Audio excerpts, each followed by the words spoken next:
Mga ka-Ems, napanood niyo ba yung viral video ni Benny Blanco? Yung food review niya sa Jollibee? May tama naman siya doon kasi spaghetti nila, matamis, tapos basta may kakaibang lasa. Kaya simula nung natikman ko yun, hindi na talaga ako kumakain ng spaghetti ng Jollibee. Promise. Oh, bago kayo ma-trigger dyan, ano ko lang. Tatawa ako sa nagsasabi ko. Alam niyo guys, nung napanood ko yung video ni Benny Blanco sa TikTok, talagang nanggigigil din ako eh.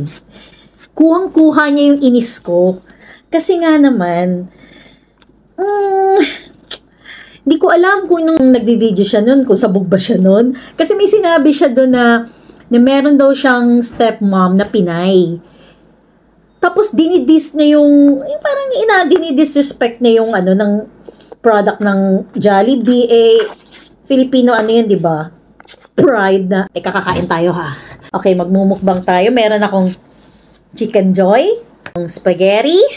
Basta in-order ko lahat ng dinodog show ni ni Benny Blanco dun sa video na yan. Peach mango pie, tapos french fries. Iniisip ko, ano ba yung video na to? May pinagdadaanan ba sila ng stepmom niya? Nag-away ba sila? Kaya nabubwisit siya? Kaya iniinsulto niya yung Pinay stepmom niya. Tapos in-expense of Jollibee, di ba? Or baka nagka-clout chase lang siya, ganun. May mga kanya-kanyang tamang alam niya kasi ang Pinoy, minsan kasi masyadong press pagdating sa mga ganyan-ganyan. Kasi alam niyang mapagpatol ang Pinoy sa mga ganyan. Diyos ko naman, Pinoy pa ba? Pagdating sa atapang-atao yan. So, yun na nga. Alam kong taste is subjective. Pwedeng masarap sa akin, pero sa inyo hindi, di ba? May mga tao na hindi talaga na-appreciate yung ibang pagkain kasi hindi nila nakasanayan. Hindi ibig sabihin nun maarte sila. Hindi lang talaga nila nakasanayan. Kagaya ko, Bisaya ako.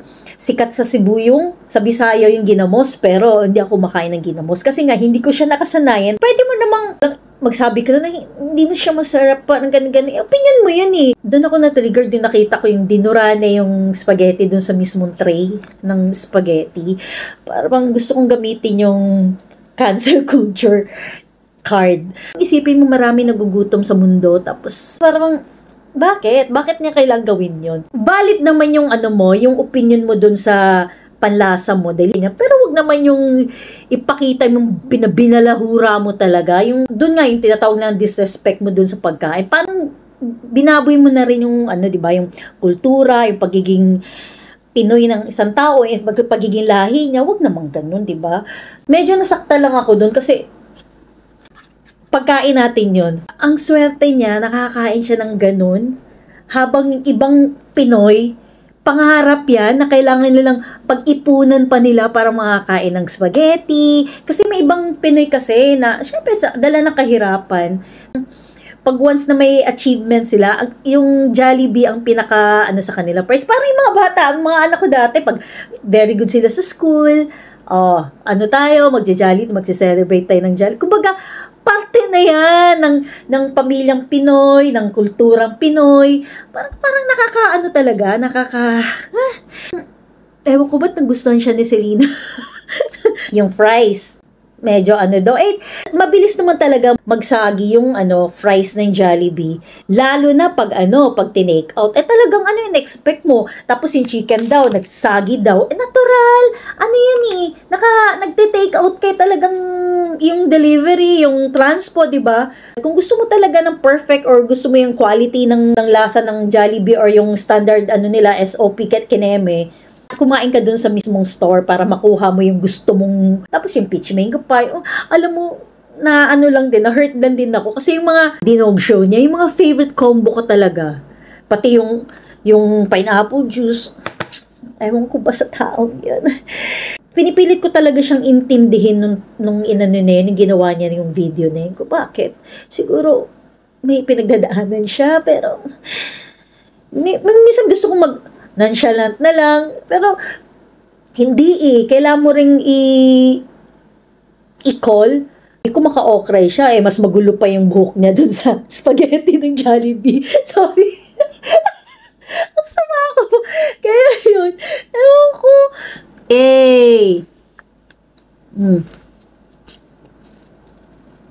Mm. Tapos sausaw natin sa... Tama ba naman isausaw yung chicken sa... Anong utak meron ka? May ubo yung utak eh. Sausaw ba naman yung chicken sa ano? Sa pineapple? Pwede pa siguro kakain ka ng chicken. Inom. Parang lang naman. Chicken Joy. Meron talaga. Alam mo yung Jollibee, kuhang-kuha niya talaga yung panlasa ng Pinoy. Hindi ko ma-explain. Ang sarap talaga. Ewan ko ba ba't ino-okra ni Benny Blanco to? Our spaghetti has ginkgo biloba, silimarin kaneme, freshly picked tomato. Ang sarap kaya nito. Ano lang siya, balance lang. Hindi siya masyadong matamis.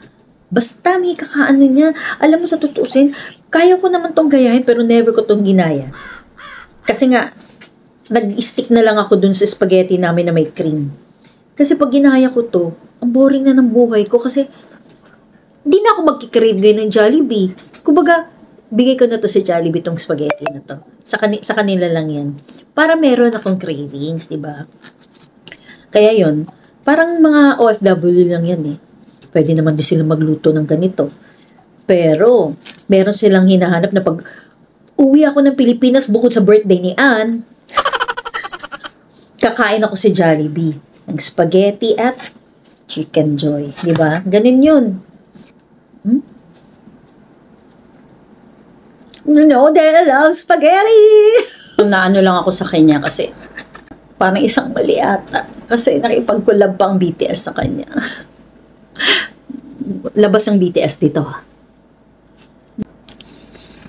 Sanay kasi sila dun sa spaghetti nila na hindi matamis, walang hotdog, di ba? Yeah, yun. Sensya ka na ha. Ganito kasi yung spaghetti ng Pilipino eh.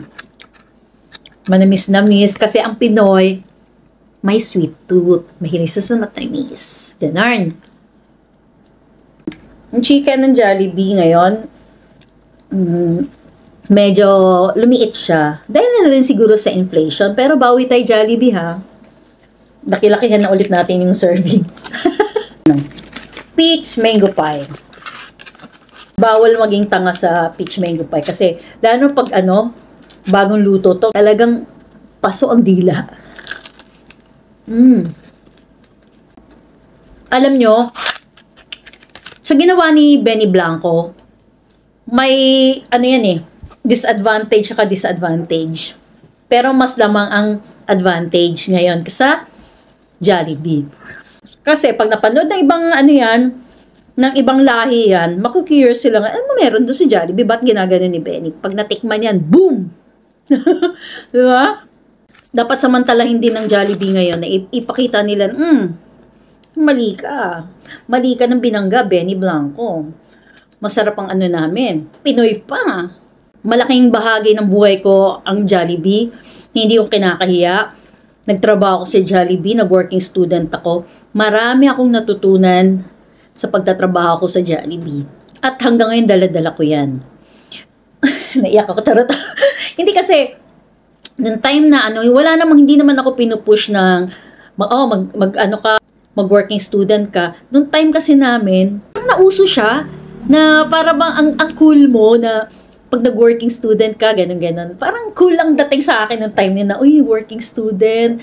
Parang, tapos pag nagtatrabaho ka sa mga food chain, parang ang astig mo. Kaya, nag-try ako ng ganun. Nung nag-work ako sa Jollibee, naisip ko, paano ko nakayanan yun, nakasurvive sa ganun. Kasi, yung, nakatira kami sa Makati, tapos sa may Jollibee Recto branch ako nag-work.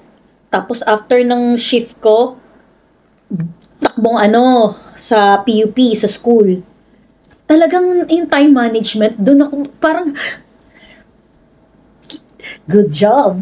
Good job, self. Pat in the back. Di ba parang, nakayanan ko yun. Tapos hindi ako nakaramdam ng pagod noong time. Parang nag-enjoy talaga ako. Kasi, gusto ko yung ginagawa ko.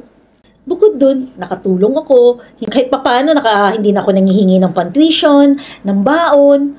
Parang proud ka, small wins ba? Ganun time na yun, gusto ko lang namang mag-apply sa Jollibee for experience. Siyempre, pandagdag dun sa resume, pag graduate ka, pangit naman, naman nun, wala kang mailagay sa di ba? Wala kang work experience dun sa resume mo. Kaya yun, sobrang na-enjoy talaga ako.